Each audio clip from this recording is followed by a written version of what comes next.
says here, recursive functions also have a recursive case, which is where the function calls itself.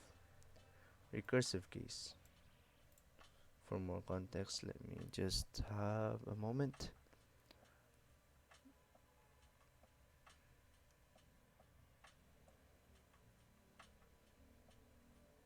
Okay, that's nice.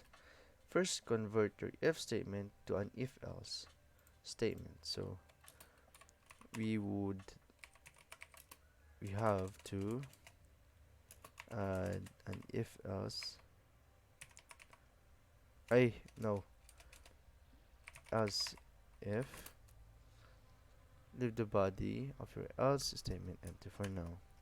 Okay, am I correct?